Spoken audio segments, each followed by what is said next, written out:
Hello! I'm Jo from BeauxArts Fine Art Materials. I hope you're ready for some fun watercolor stuff today. I am going to be talking about M.Graham watercolors. M.Graham watercolors are outstanding. Here's some tubes here, and this is a color chart of what their colors are. And this is the real pigment here. Sorry for the reflection that the lights give off. So I have a real color chart if you need to see what that looks like. M.Graham products, they make a variety of products available for artists, and they have watercolor, which we'll be talking about today. They have acrylic and oil paints. They are outstanding, really loaded with pigment. They're made in the US. In fact, they're made up in Portland, in the Portland area. The unique thing about watercolors that M.Graham does is that they're made with honey as part of their binder.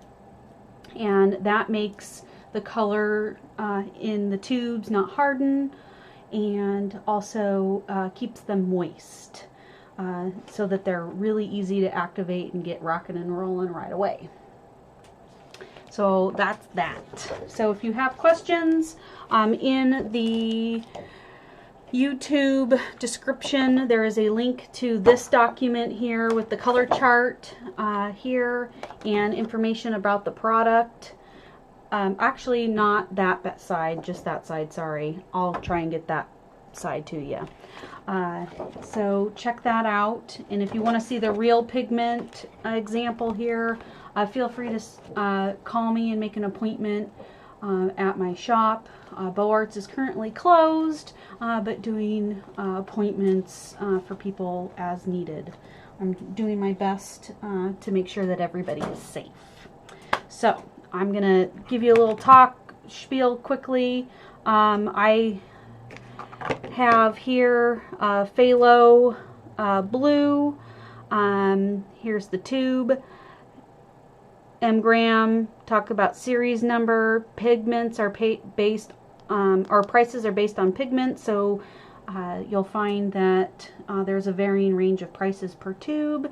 Your cadmiums and cobalts are going to be a little bit more expensive. Those materials are harder to work with and more expensive, rather than more of your earthy tones, which are more abundant and easier to work with.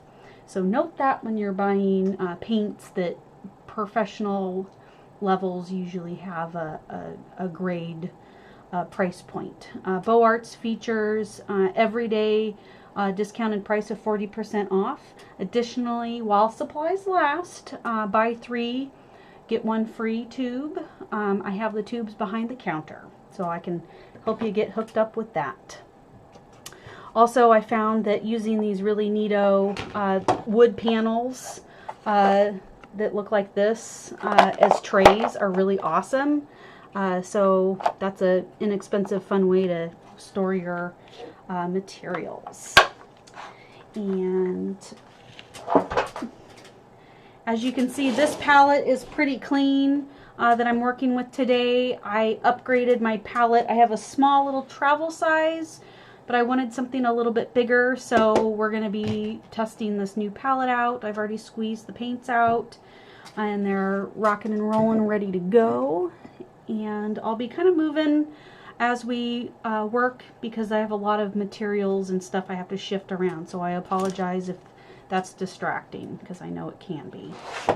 So, boom, now that we got that stuff over with, I'm going to be using these brushes here. This is an inexpensive brush that's a 1-inch flat for washes.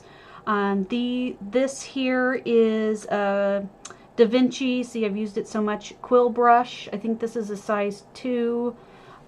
This is featuring, this is a Casaneo brush. It is a quill brush that is made with various synthetic fibers to mimic real hair. So I really love how this brush holds a lot of pigment. I'm also going to be using another Da Vinci Kolinsky Sable brush, as well as a Winsor & Newton Series 7 Kolinsky Sable brush. These are kind of my favorite brushes, so I kind of tend to use that, my favorites. I have my little water rinse bucket here, and we can get kind of rocking and rolling. And so I'm just going to move this over to the side as we move forward. I have an assistant today, Dan.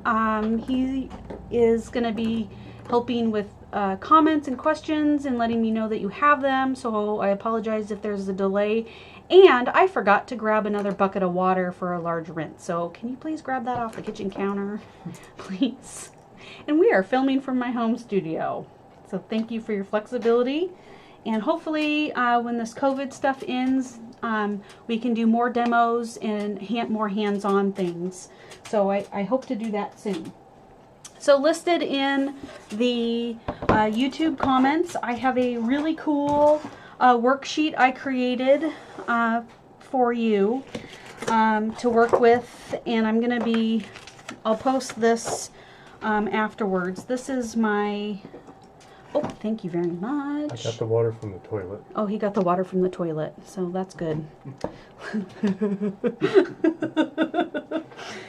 I'm sorry, that was funny. Like Brondo. From the toilet? Anyway. So I have this ready to go-ish watercolor techniques. So you're welcome to download this PDF. There may be spelling errors. Sorry, I'm only human. If you see anything that you think I should add to it, always feel free to let me know. The more I know, the more I can help you and other people as well. What I did with this is I printed this on a laser printer that I have on watercolor, inexpensive watercolor paper. This particular paper is from the Visual Journal by Strathmore, 9x12. As you can see, there's a little extra because I only cut the perforated ends from the spiral bound and just ran it through the printer. It does a pretty good job. If you do want to print this out, you really do need to use a laser printer, because if you use an inkjet, the kind that goes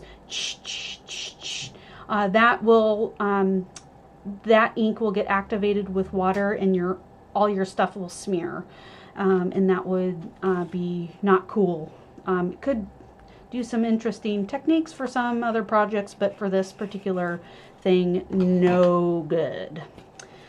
This is my watercolor board that I like to work with. As you can see, it's trashed, and that's how you should have your stuff. Make sure that you use it, and it's okay that it gets dirty. So this here is, I can't quite push that over out of the way so that you can see.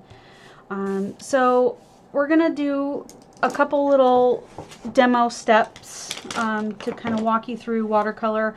I want to give a shout out to Ed Gunderson and Emily Rosenbaum. They are watercolor instructors both at Lane Community College, and they have been a huge inspiration to me in doing watercolor.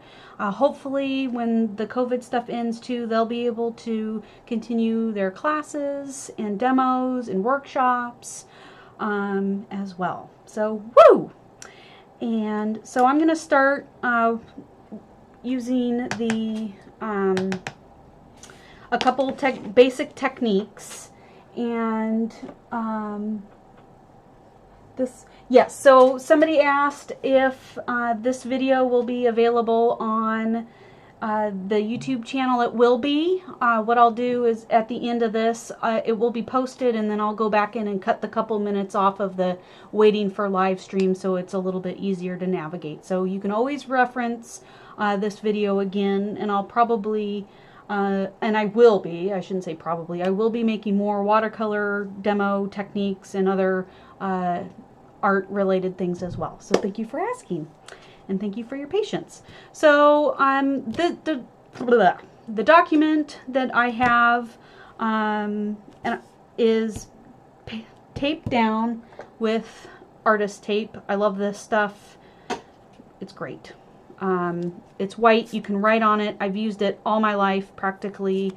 Tends to be a little bit more pricey than like Scotch tape, but this you get more, and it's more versatile and dynamic. It also comes in varying widths too. This width I like a lot. This is 3/4 inch. It's just enough to cover where I need to cover, half, 1/4 inch on it.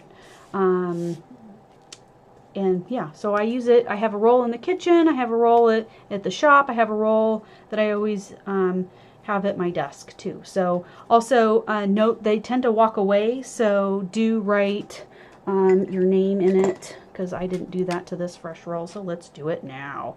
So I usually do a JB, maybe do it in a bigger marker area so that you know it's yours if you're working with others. So I'll just set that there. So first off, I'm going to go through this pretty quick, and you can follow along or you don't have to, but I just wanted people to be kind of aware of different ways of playing with watercolor. In my opinion, there's no wrong way to do things. Art is about playing, experimenting, doing different things, trying different things. There's some later on, I have a couple techniques that I didn't have Epsom salt, so I'm not covering it because I didn't get a chance to do that yet. But I have some other ideas and thoughts, but we'll get there. So these are some basic miscellaneous watercolor techniques, and so I'm just going to dip the brush, get it a little wet. I'm going to come back over to my palette. I'm going to use orange today because I'm feeling kind of orangey. I'm also a big fan of Caltrans orange, so I grew up in the Sierra Nevadas, and right outside my dad's house is the snow line, so Caltrans likes to set up there, and so I kind of have grown accustomed to liking bright orange. This particular color is, I think it's Pyrrole Orange. Let me see. Oh, yes. Oh, Scarlet Pyrrole. So this is the color I'll be using today. Boom, boom, ba-doom. And so dry brush. So dry brush is a dry watercolor paper and a little bit of water in your brush, and it goes like, you can do this with it, and it will kind of look like that. You can get a little bit thicker and kind of go up like that, but that's kind of the gist of dry brush. So I recommend for all of these techniques, either follow along on a separate sheet of paper. That's kind of what I did with this to play around. So, and then you can write down what you did so that you can kind of reference it later in case you have questions, or you kind of like, what did I do? I don't remember, because that happens to all of us. So that's a really good habit to get into. I recommend using either a micron pen such as this because it's water resistant for the most part and archival and doesn't fade, or a graphite pencil in an H so that it doesn't smear. The B graphite pencils tend to smear, so that will save you some heartache on smearing too. So yeah, anyway, we're gonna do the next one. We're gonna do wet on wet. So I am going to do a wash with my 1-inch brush here.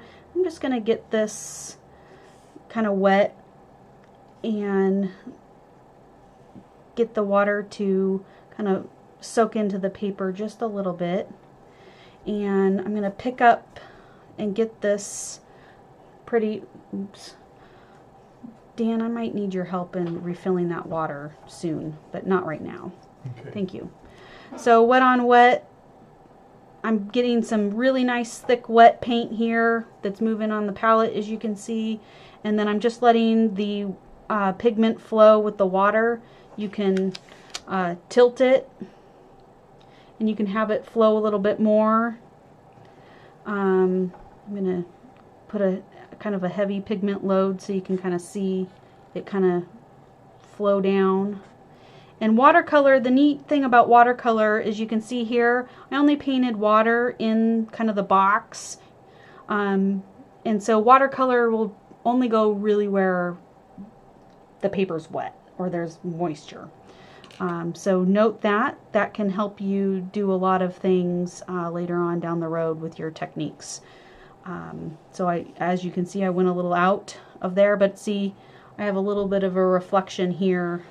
It's hard to show you from up here, but you can see the flow. Ooh, that's not the right one I wanted to do. Yeah, can you please? I need fresh water. I need clean for that. Okay. So this one here is going to be similar to the wet on wet, but I mainly wanted to have people see waiting a couple moments for the water to dry and seep into your paper. Your cotton papers, your arches are going to have a better result on what you paint.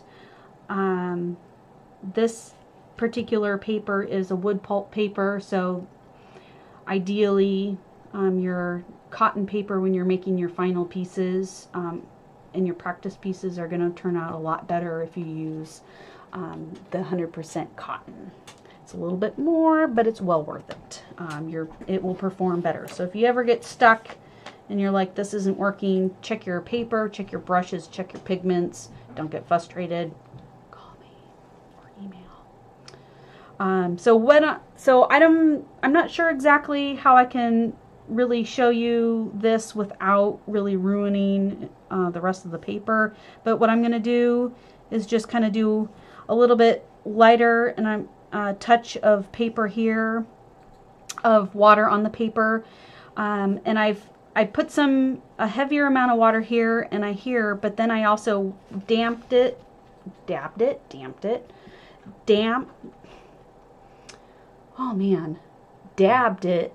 to make it less damp, and I'm able to pull up some of the water there and kind of quickly create less of a sheen on the paper.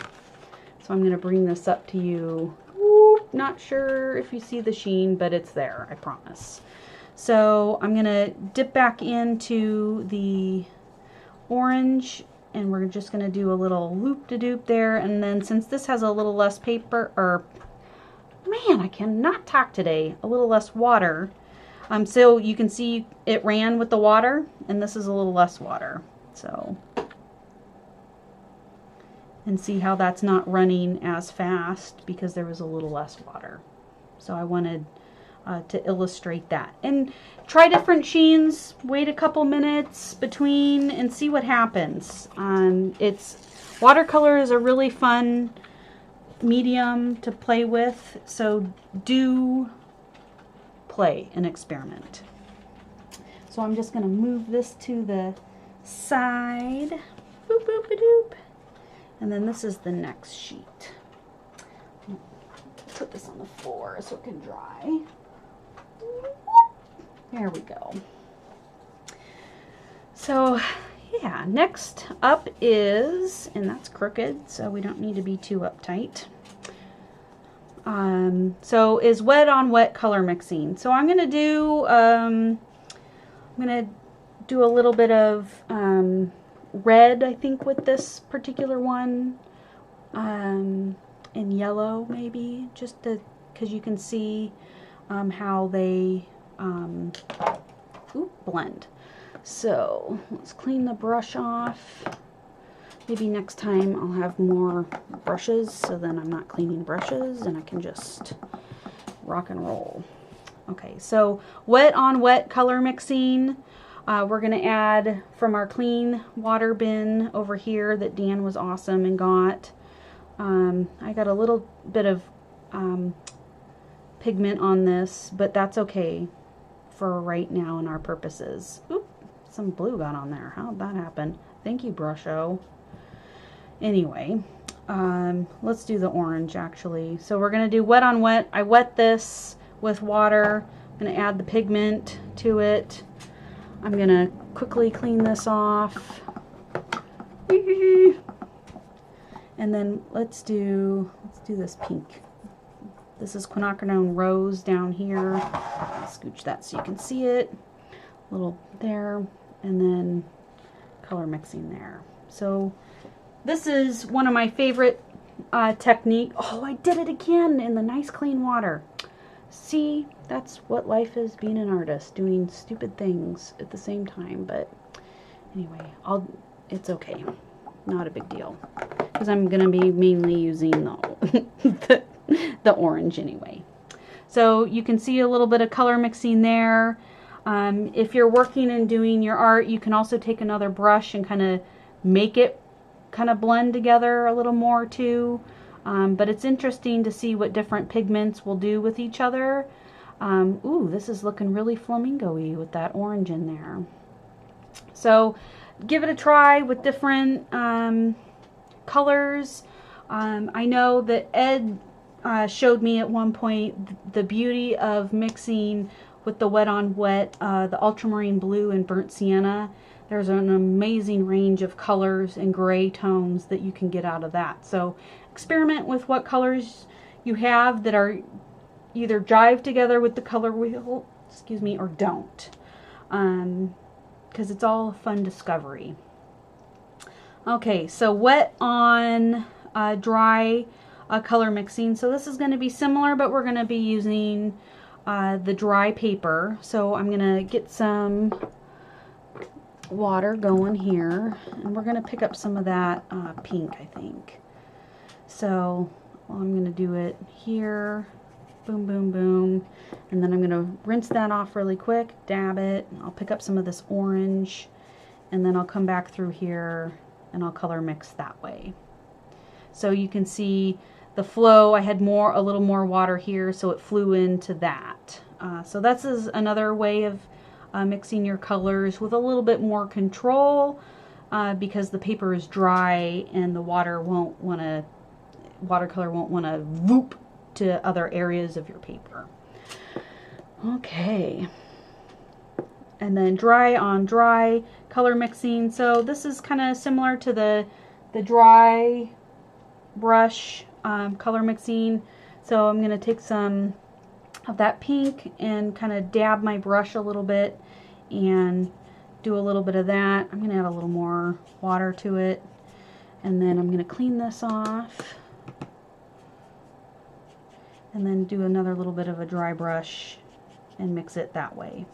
So this makes a really neat effect as well. You can see that you could make more texture or other applications like water or rocks, and even doing like a glaze, dry brush glaze over an already pigmented area, which we'll show in a minute. So this is a fun way of mixing colors too. You can kind of go back in and add a little more water too and get it moving. So there we go. And then if I'm going too fast, just say something in the comments and I'll slow down. I don't want to keep you here all night, but I just wanted to give you a taste or a friendly reminder of some watercolor techniques. Also, there's a little puddle of water there. I'm going to let that kind of dry on its own. But if that was something that you didn't like, you can take a little paper towel and dab it and kind of soak that up. Be careful on when you do that, because it might blot and then you might make some textures with that, but we'll cover that in a minute, but just forewarning on that. And there's a little bit of a backwash right here with the color, so it's starting to make kind of a halo ring, which it can make some really cool effects as well. So I'm gonna, Dan, can I have your assistance please? Oh, and it's already starting here because I added a little bit more water. Can you set that down next to the other one, please? Okay. So I have here some additional sheets, and I got these out of order, so I apologize for that. So this is a good basic technique here. Ooh. Oh, and you can reuse your artist tape. I do. it's good stuff. So I'm just going to tape that there down. I'm going to tape that down here. So this technique of the gradient wash requires a little bit of a tiltage of your surface. So that's why I have this on a board, so I can tilt it and have the water run. I'm going to do the orange again just because I've tainted my water. So just be careful on your water taintedness, because that can affect some of your washes and later on. I also want to give a pro tip is I was doing a really cool watercolor and I was using some metallics, and I rinsed the brush in my water bucket, and in doing that I picked up some of the sparkle pigments and then put it on areas that I didn't want. So if you're using metallic paints or paints with shimmers, make sure you have your own separate water rinse brush area for that. And maybe even a secondary rinse so that you don't get extra sparkles where you don't want them. Okay, so this is the color flat wash. We're going to be using the orange again. I have I'll put this over here so we can see it a little bit. So I'm going to lean in a little bit. We'll get this kind of going. If you're going to be doing a large area, what you want to do is get a cup, squeeze a little bit of the pigment in it, add some water, do a little side test to see how strong it is, because it may look really strong in the cup, but when you actually put your brush down to test it, it's not very strong. Also, make sure that you mix enough of the water and enough of it in there to do your larger area. You can also use a jar with a lid and keep it for later. Some of the pigments may settle down at the bottom, but you can just shake it back up and get it rocking and rolling again. So this is the single flat wash. I'm going to move this over. I may not even do it correctly the first time. I've done this a million times. Sometimes I do it right, sometimes I do it wrong, but there really is no wrong way to do it. So you want to, I need to add more water. And I'm going to do that by taking one of my brushes and dipping some water there. So this is supposed to end up being kind of the same gradient all the way down. So I'll add more water. Okay, so get that going. So here in my palette I have some water. I'm not doing a large area, so that's an okay amount in my opinion. But do whatever you need to do. Okay, so I'm going to take the 1 inch. Don't do it with anything smaller than a 1 inch. I recommend a 1 inch. They make 2 inch hockey brushes and 3 inch, which are a great value. The only drawback to those particular brushes is that you may lose some of the hairs in it, so always wash out your brush before you use it. So we'll go whoop, like that. And then we're going to do another dip in, and we're going to go back across. And if you want, and a good way to do this is tilt your board up just a little bit. I can't really tell you what degree this is, but what you want to see is a little bit of a bead of water showing up, and then just dip in and then take that bead and draw your brush down across there and then let it come back down. I'm not going to reload my brush. I'm just going to try it again. Whoop! There we go. And then as you can see, there's your single flat wash. I just dipped in the pigment again. Boom. You can go in the various directions as well too. You can do a zigzag. I'm not a lefty, but let's give it a try. Oh, there we go. Oh, see, I missed it, but you can go back through. There we go. And there we go.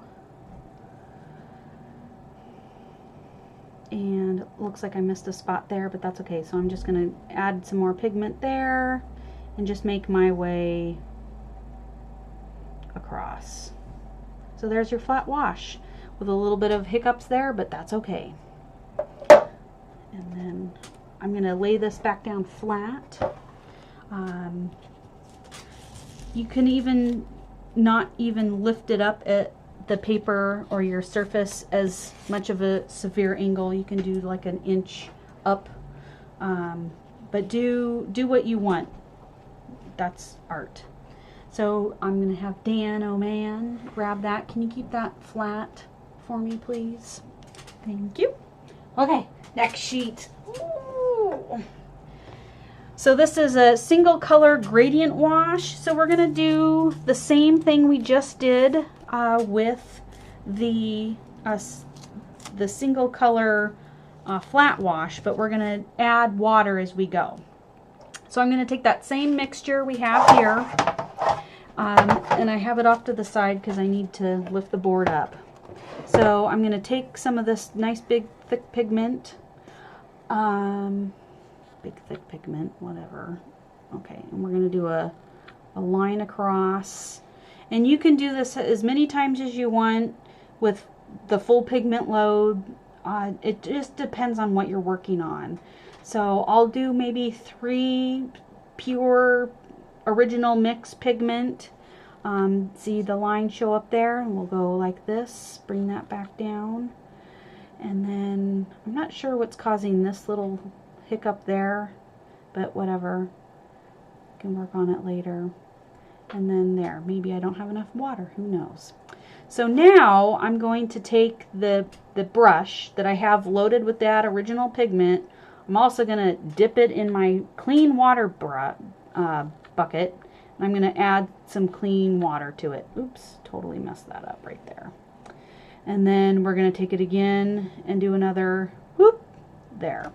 I'm going to rinse my brush out and get more clean water, and now I just have a brush of clean water, and we're going to go like that there. And so, ooh, that is a nice thick big puddle, and I think that's a little much for what I want right now. So I'm going to take a little bit of this paper towel and kind of sop up a little bit of that pigment. There we go.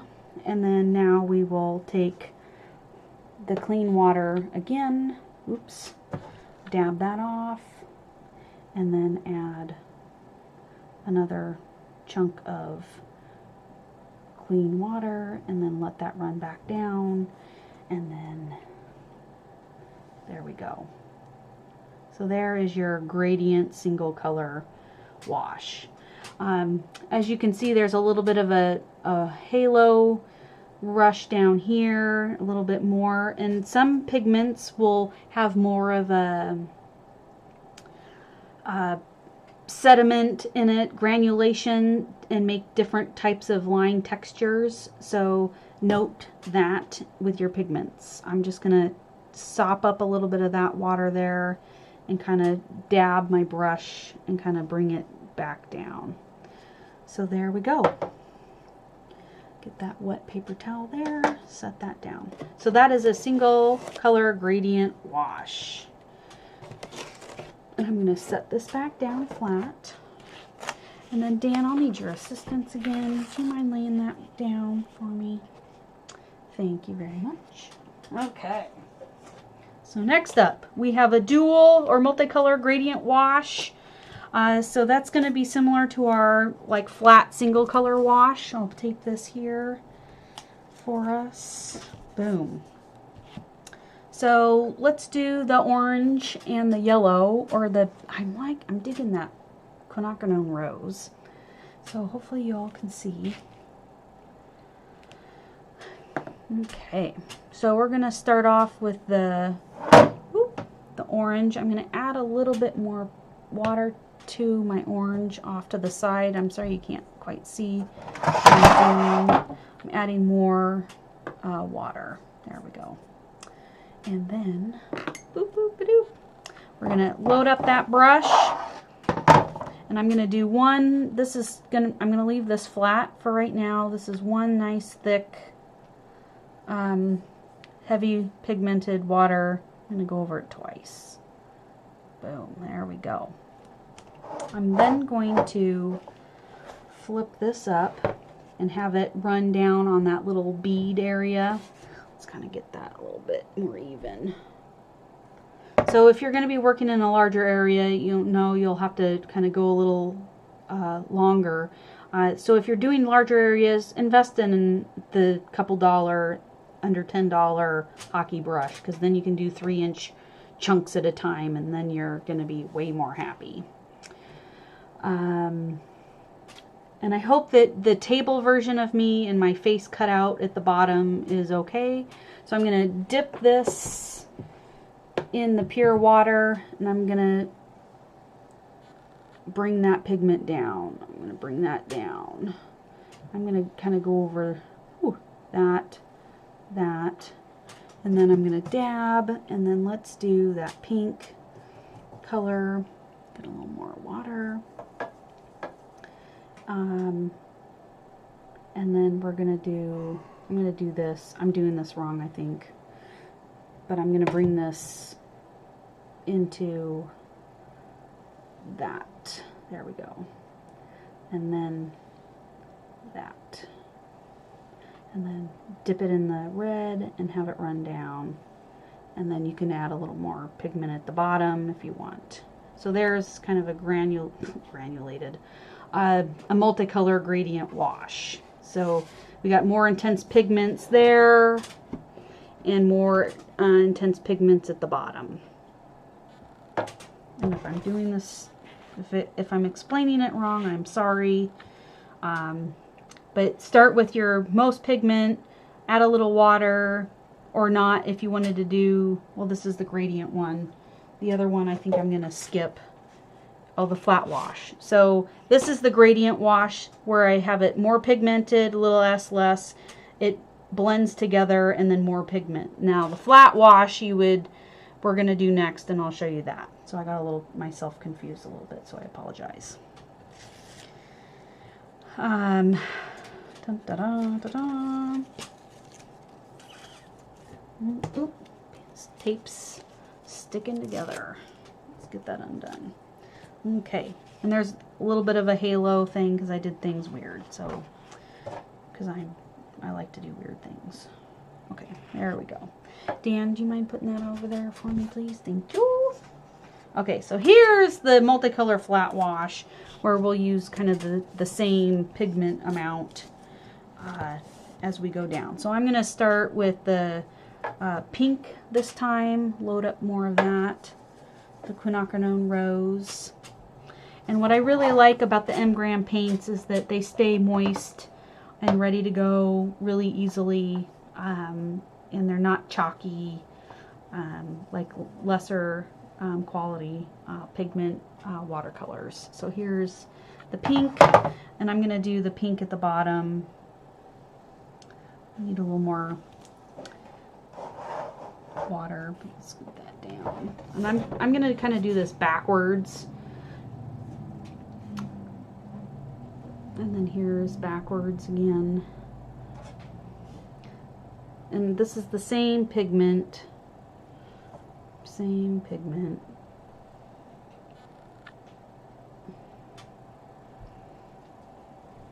I'll do about half.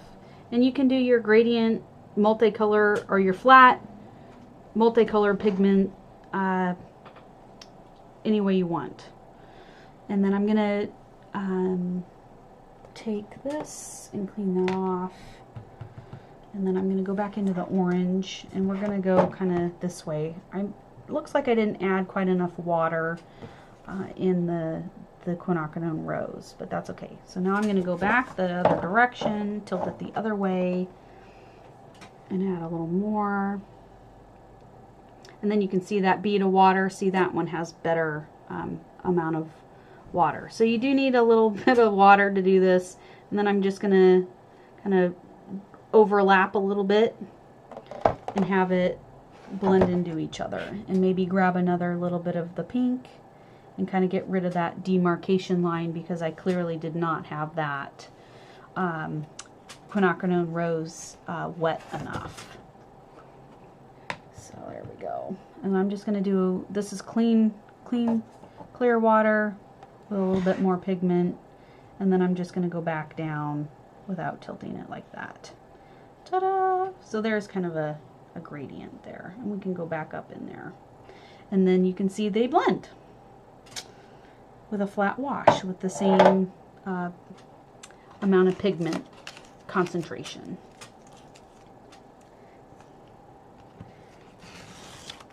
Bum, bum. Okay, so Dan, I'm going to have you take that for me, please. Okay, now we're going to get into the fun stuff. Haha. So, some of this I had to set up last night, but I'll tell you how I set it up. So we're going to do the blot and lift. So this is a fun technique that we are going to be using. We're going to do a pinky orange on here because this is kind of a fun color. I'm digging it. It's bright, cheery, and happy. We're going to do a wash, simple wash. We'll get a little more orange in there. Get that kind of beautiful, beautiful. Ta-da! There we go.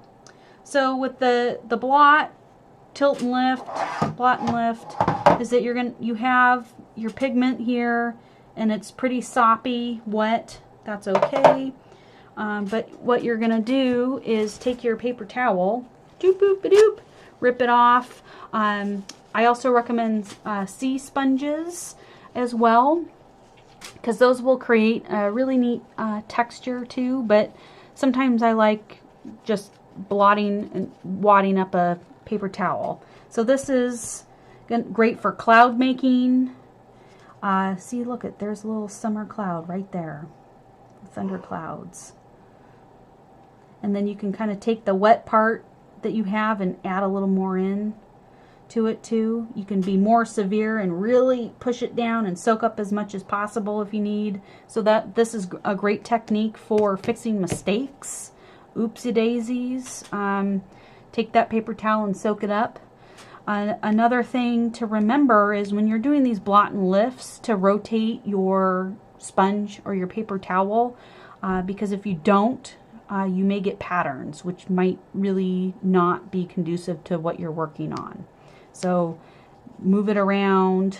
So here's like an example of a pattern. So know that if you do need it for a pattern, you got it. Okay, so this is masking with masking tape or artist tape. I used last night this with this is the artist tape with some scissors, and I cut out a little heart, and I'll lift this up so you can see it.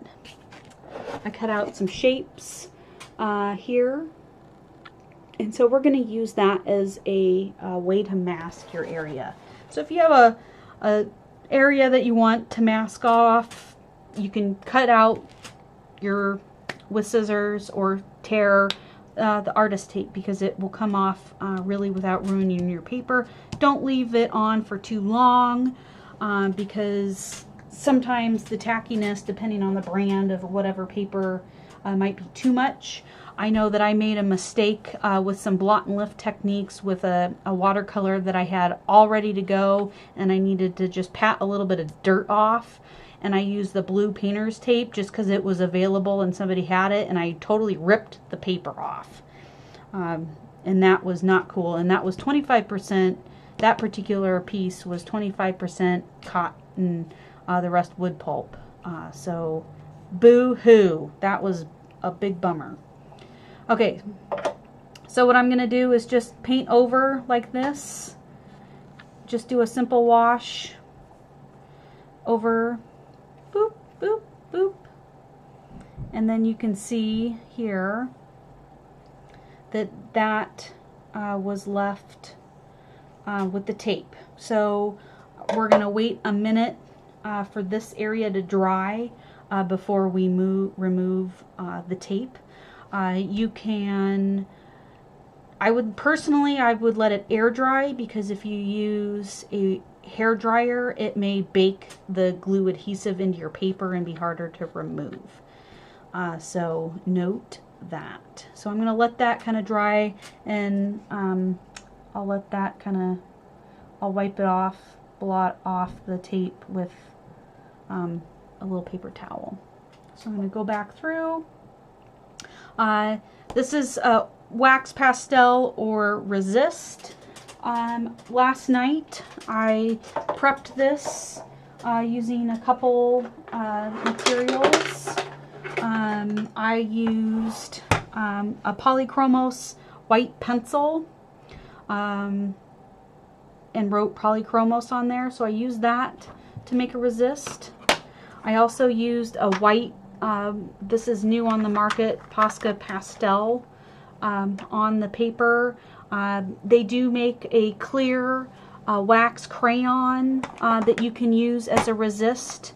And that is a really cool tool as well. I just didn't have it available to me right this last night, but that's okay. And then I also wanted to do a little bit of an experiment and see if this Tombow glue pen worked as a resist. Because I know you can use some glue and let it dry, and that will make some textures. But I wanted to see with the detail how that came out on this.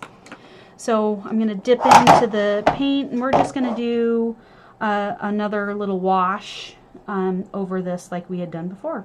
So let's see what happens. Oh, look at that! Magic! Look at that resist. So the Posca worked great, as well as the glue pen. And the polychromos did not work, so don't do that. So that was a fun little exercise step there too. You can use color pastels too, and then the color will be whatever color it is. So if you're using, for example, gold, it will be whatever color that you put down. So I just put down some gold here, and then I'm gonna just quickly go over it, but let it sit for a little bit before you go smearing your watercolors over it. Okay, so let's dump this there, clean my brush, set that there. And so let's go back to the masking tape mask. I'm touching this, it's still damp. You can tell because it's a little bit on the cool side, but we're just gonna pull it up and see what happens. And I'm gonna just use my fingernail here. Ta-da! So I do recommend that you wait till it's mostly dry before pulling up the masking tape. And for demonstration purposes, I'm just going to leave the tape here so that when I scan and share this with other people, they can see that that's what we did. So there we go. So this is that fun part here. And then, Dan, do you mind taking this please for me? Okay. So masking fluid. We've covered this before on other demos. I'm going to put this down here. So last night I went through and used PBO drawing gum. This can be called Frisket, Misket,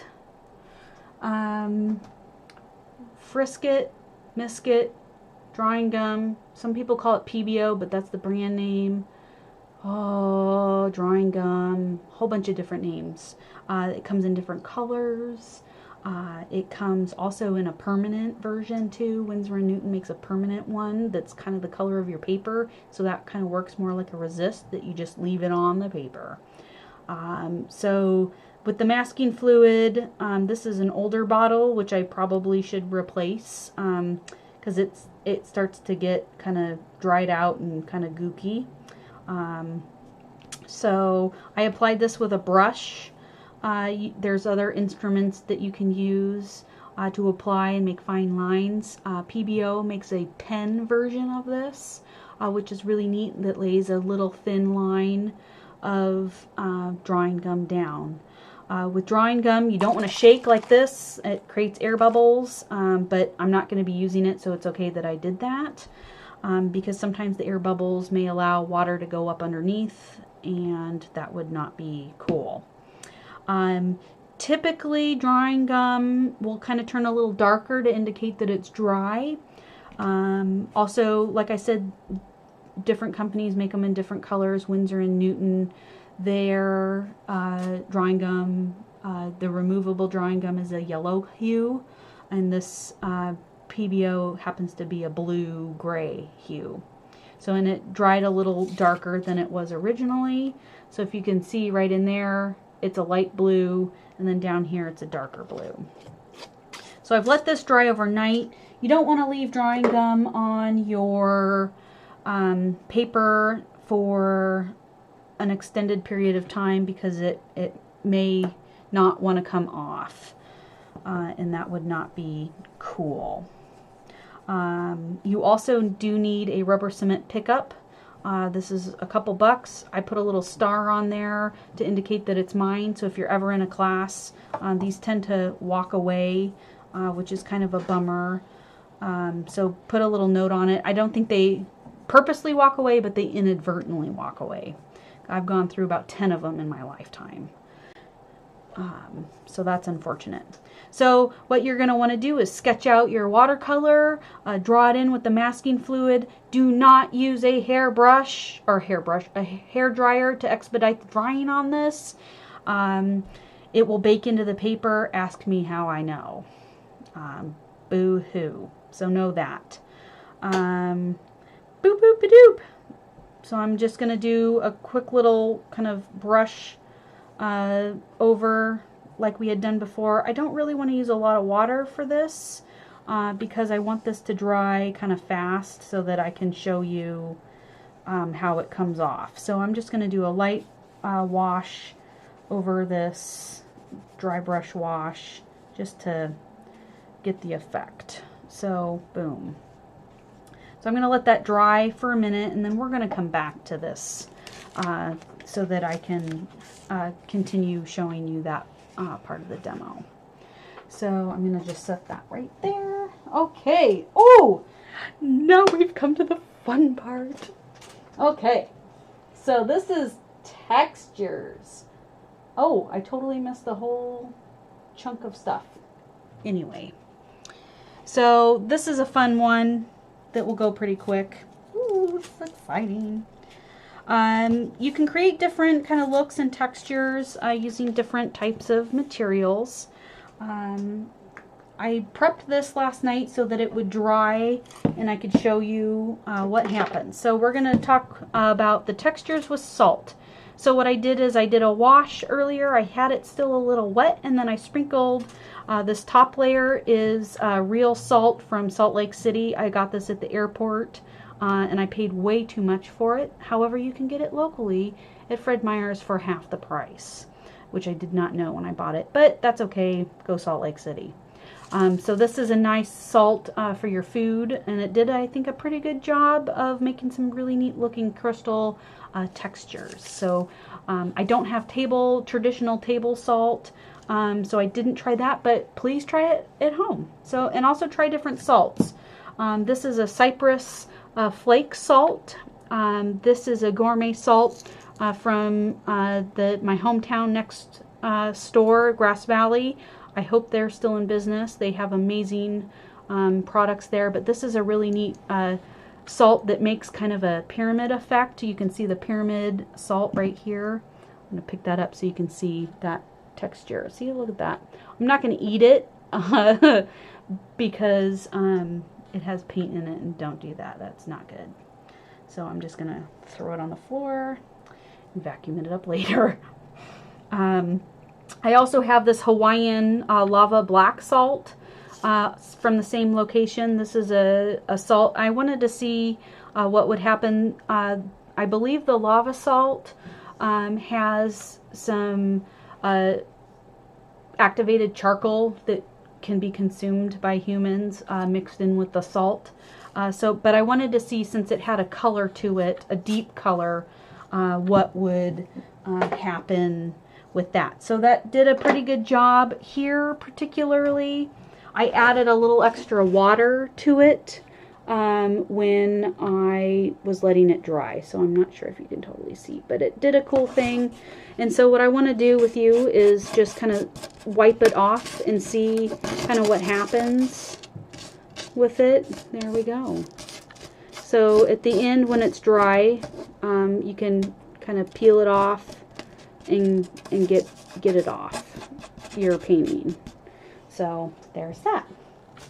And I'll dump that onto the floor. Whoops. And thank goodness for vacuums.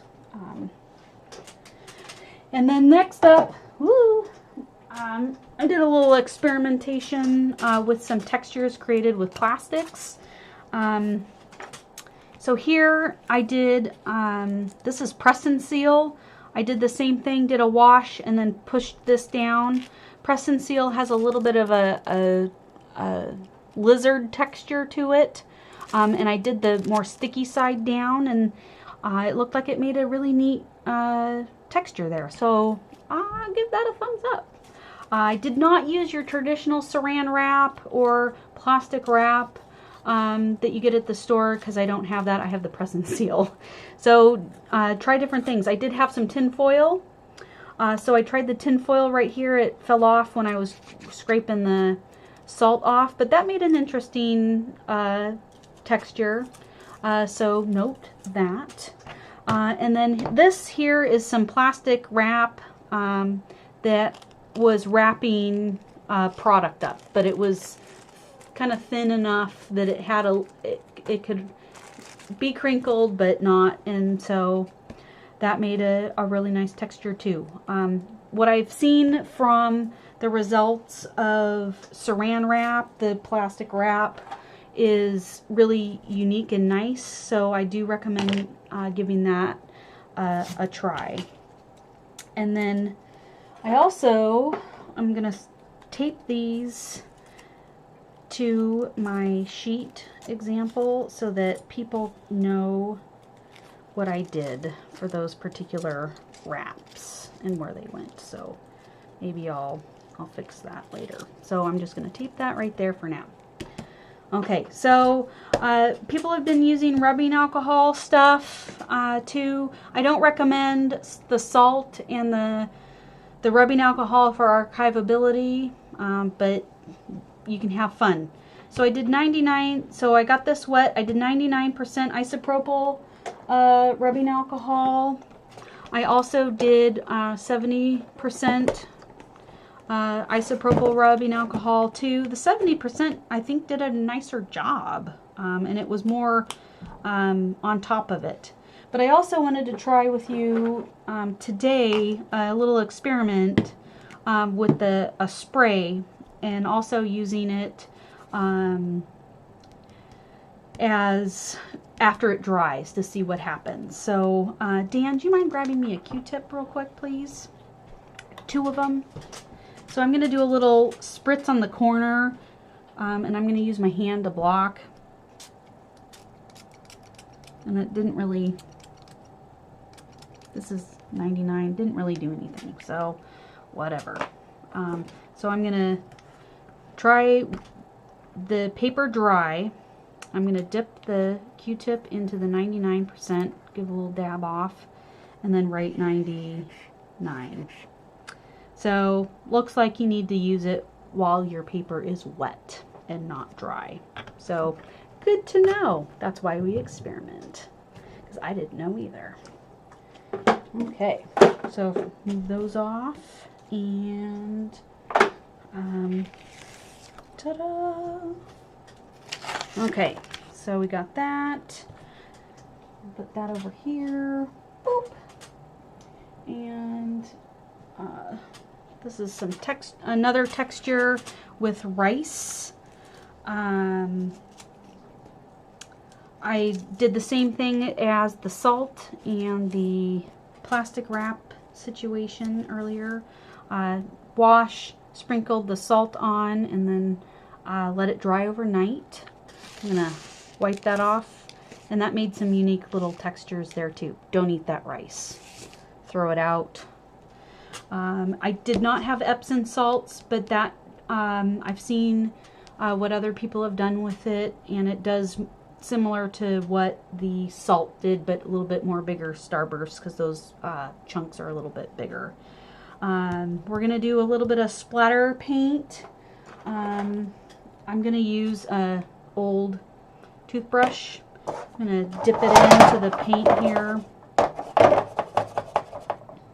and I'm just gonna do that. So this makes some unique textures too, by just flinging the paint flinger. So this is an oil brush for oil that I've also used with acrylics, and these brushes tend to be a little bit more stiffer, so I wanted to experiment with you to see the flexibility and the type of splatter that would make. This happens to be a smaller brush. I wanted to see if it would make a little bit smaller area of splatter, so, and a little bit more controlled.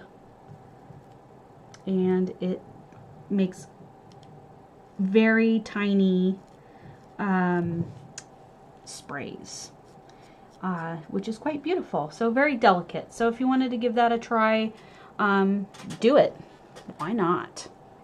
Haha. So that was fun to do. I like the kind of out of controlness of the toothbrush. So keep a toothbrush in your toolbox with you. Don't scrub the toilet with it. And don't brush your teeth again with it. So I'm skipping the Epsom salts because I don't have any. I'm also interested in trying the borax and seeing what happens with that, and maybe baking soda. I think that might do some interesting things, so maybe we can try that later. And if you have anything you've experimented with, let me know. And I'm going to reverse back to the drawing gum and the masking fluid here. I'm going to tape that down again. So as you can see, it's pretty dry. And so take this, and this is some thinner areas. The darker areas are a little thicker. It's kind of hard to pull up with your finger, but you can kind of do it with the thicker areas, but for the smaller areas it's a little harder, and you have to scrub, and I have dirty hands. I've tried to use erasers. It doesn't work. You really need this bad boy. So I recommend light brushings like this to pull it up. If you do get pull it. If you do your hands, pull it. Don't peel it. Don't peel back, but pull it forward, and it will come off a little better. So I wanted to have a texture similar to the dry brush of the white there. So that's why I did that. And then the goop will come up onto here and just kind of goop it together, and then I throw it out. So here's a heart that I did with the brush. Also, if you're going to be applying this with a brush, do use a brush that's designated for drawing gum, because it tends to get gunky in your brush. This is my drawing gum brush.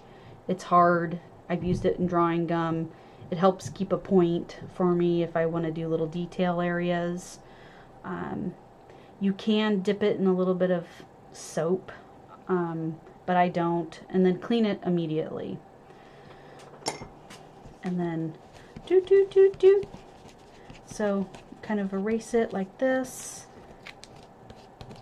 And you could be a little violent with it if you want, but be a little gentle too.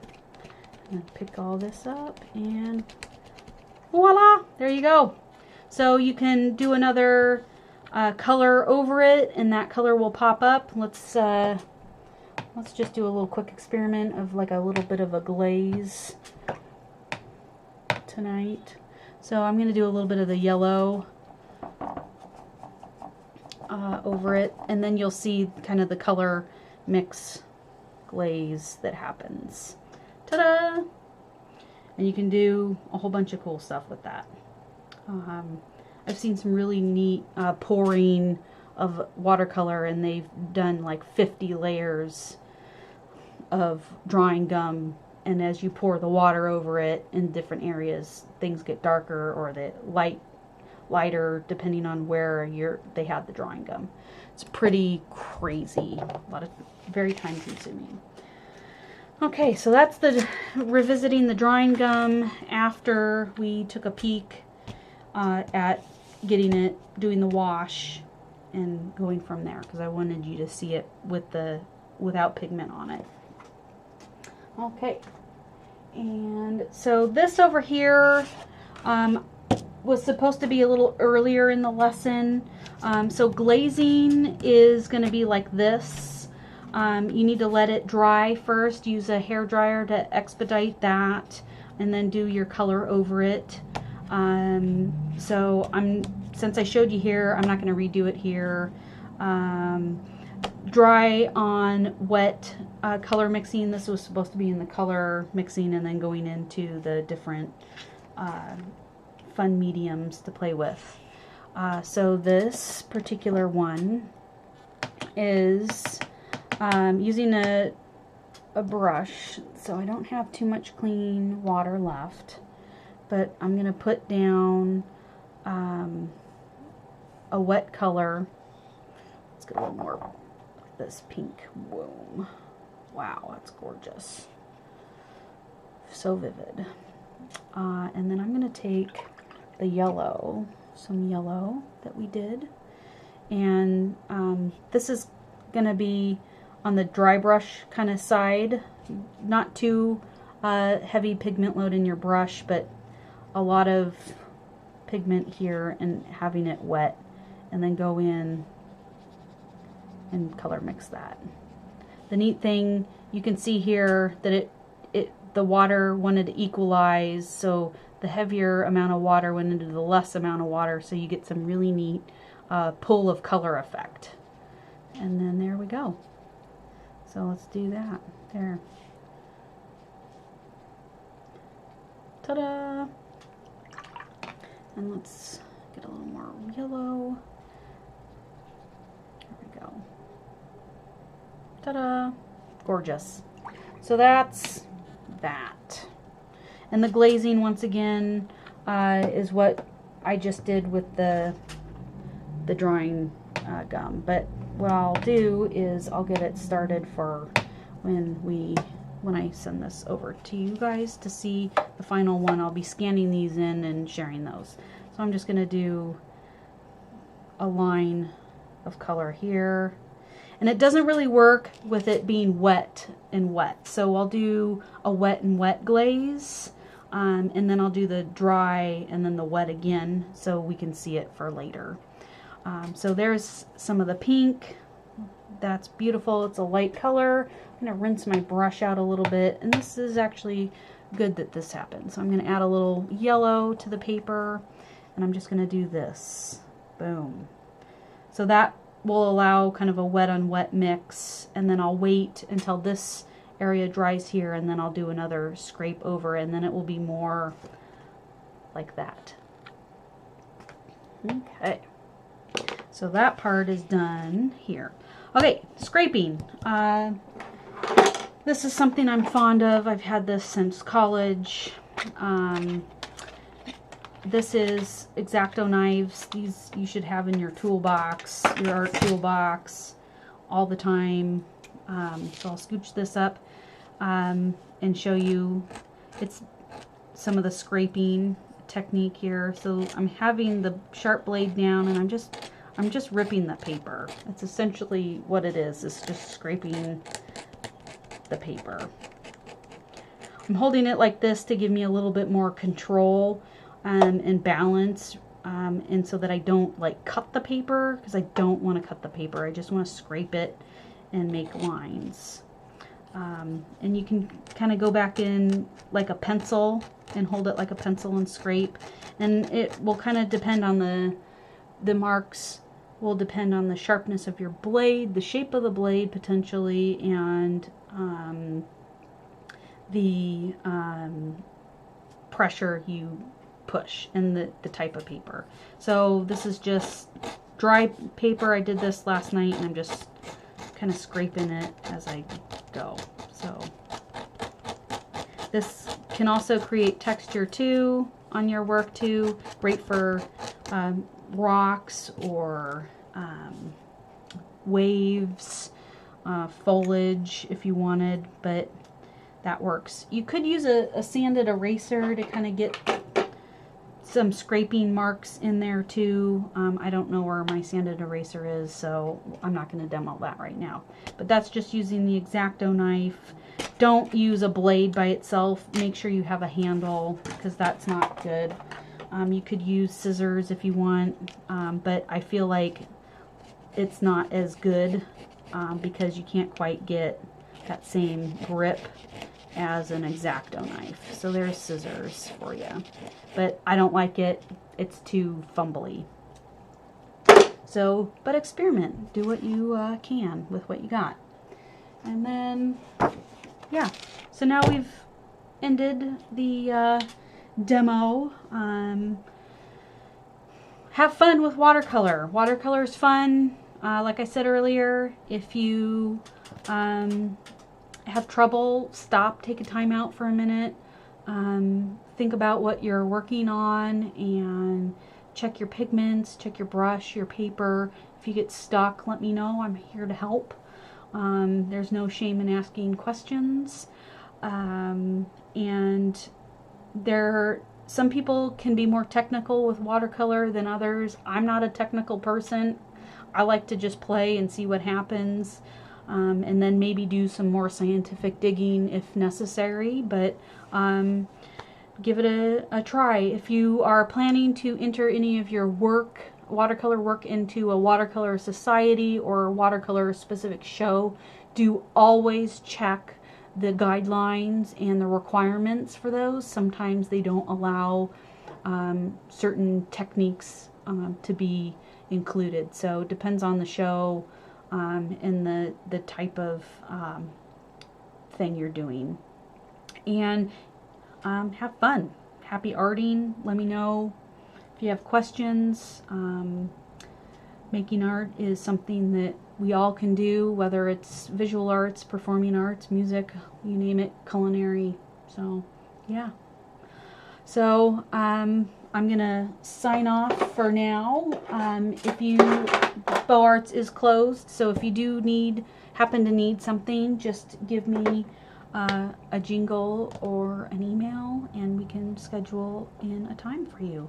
So yeah, my contact information is available here, 541-991-8213, or you can send me an email at BeauxArtsFam, Fine Art Materials, that's with the fam or the family, because it's family owned, at Gmail.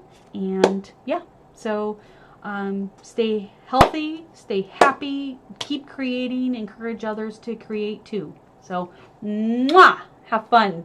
I can't wait to see what you guys make. Dun dun dun. And